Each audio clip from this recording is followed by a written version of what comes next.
Tollbooth by Norton Jester.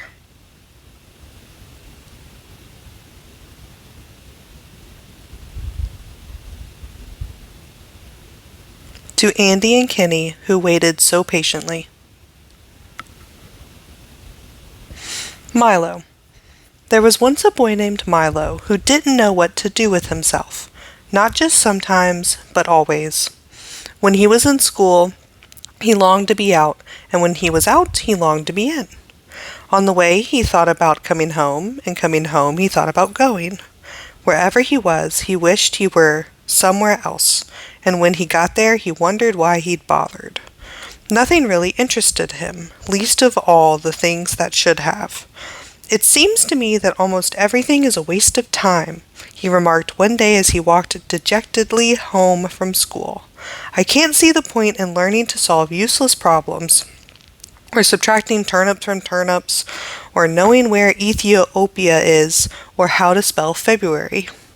And since no one bothered to explain otherwise, he regarded the process of seeking knowledge as the greatest waste of time of all.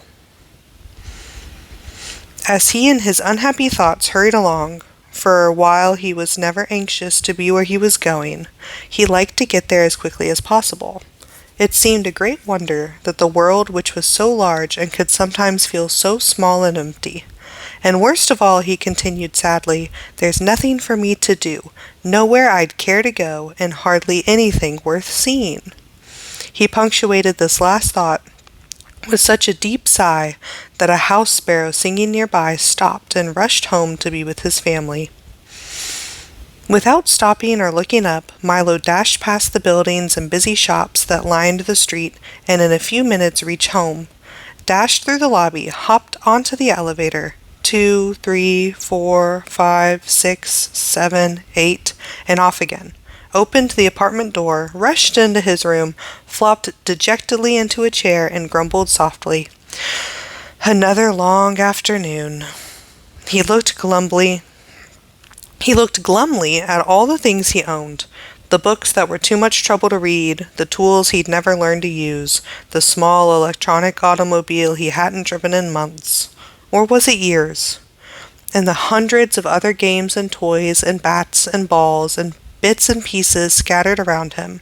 And then to one side of the room, just next to the phonograph, he noticed something he had certainly never seen before.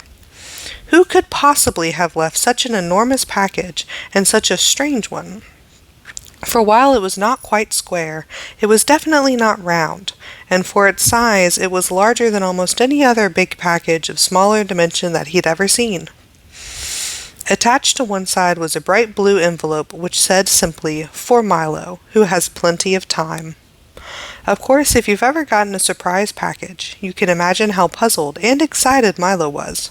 And if you've never gotten one, pay close attention, because someday you might. "I don't think it's my birthday," he puzzled, "and Christmas must be months away.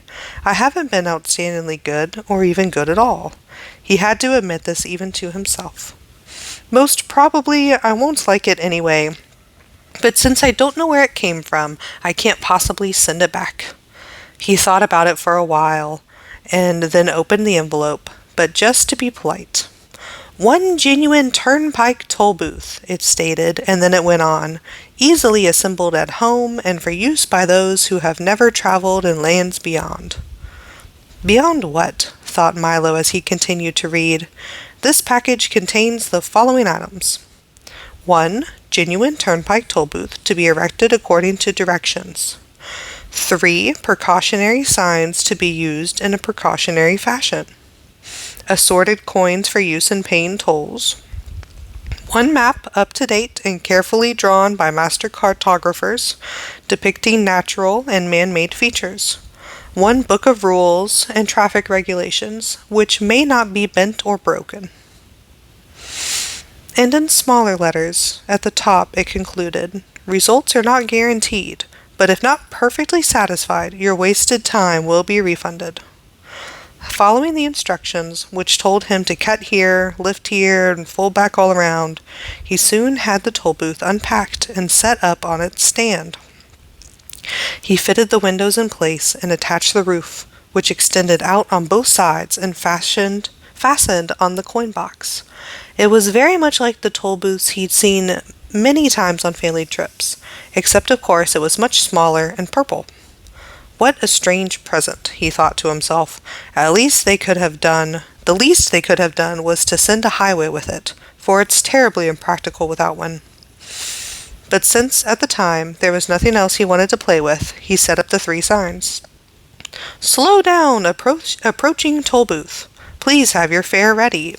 Have your destination in mind. And slowly unfolded the map.